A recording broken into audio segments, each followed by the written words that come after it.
গাজার নুসরাত ক্যাম্পে ইসরায়েলি কমান্ডোরা বোরকা পরে এবং ত্রাণবাহী গাড়িতে করে প্রবেশ করেছিল বলে জানা গেছে। আরব মিডিয়া আউটলেটগুলোতে প্রত্যক্ষদর্শীদের উদ্ধৃতি দিয়ে এই তথ্য প্রকাশ করেছে।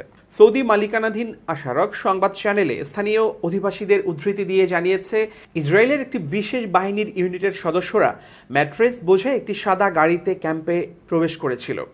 এই ইউনিটের কয়েকজন সদস্য ছিল নারী। তারা গাজার নারীদের মতো পোশাক পরেছিল। প্রতিবেদনটিতে বলা হয়েছে, ওই ইসরায়েলি বাহিনীর সদস্যরা নিজেদের ফিলিস্তিনি হিসেবে পরিচয় দিয়ে জানায় যে তারা রাফায় ইসরায়েলি বাহিনীর হামলা থেকে রক্ষা পাওয়ার জন্য এখানে এসেছে। তারা আরও জানায়, তারা নুসেইরাতের বাজারের কাছে একটি স্থান ভাড়া করেছে।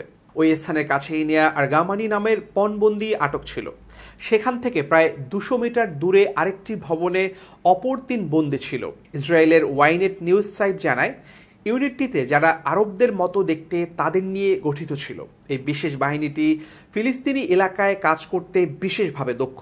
তাদের মধ্যে স্থানীয় আরব এবং সাবলীলভাবে আরবি বলতে পারে এমন লোক রয়েছে। জানা গেছে, ইউনিটটি গাজায় যুক্তরাষ্ট্রের সম্প্রতি নির্মাণ করা অস্থায়ী জেটির কাছাকাছি এলাকা থেকে এসেছিল। ছদ্মবেশে থাকা ইসরায়েলি কমান্ডোরা তাদের বহনকারী গাড়িটি থেকে বের হয়ে 2টি গ্রুপে ভাগ হয়ে যায়। তারা পণবন্দীদের আটক থাকা ভবন দুটির দিকে এগিয়ে যায় অভিযানের প্রস্তুতি হিসেবে। প্রত্যক্ষদর্শীরা আশারককে জানায়, একটি ত্রাণ ট্রাকে করে ইসরায়েলি বিশেষ বাহিনীর আরও কিছু সদস্য সেখানে প্রবেশ করে।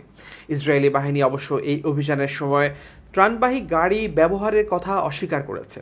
পৃথক এক প্রতিবেদনে নুসরাত ক্যাম্পের এক অধিবাসী সৌদি নিউজ নেটওয়ার্ক আল আরাবিয়াকে জানায়, তিনি হামাসের সামরিক ইউনিফর্ম, হেলমেট এবং ব্যাজ পরা লোকদের তার প্রতিবেশীর বাড়িতে প্রবেশ করতে দেখেছেন। ফলে প্রাথমিকভাবে মনে হয় তারা হামাসের সদস্য, কিন্তু পরে বোঝা যায় তারা ছিল ইসরায়েলি বিশেষ বাহিনীর সদস্য। তিনি জানান, তার প্রতিবেশীর বাড়ি লক্ষ্য করে ব্যাপক গোলাবর্ষণ করা হয়।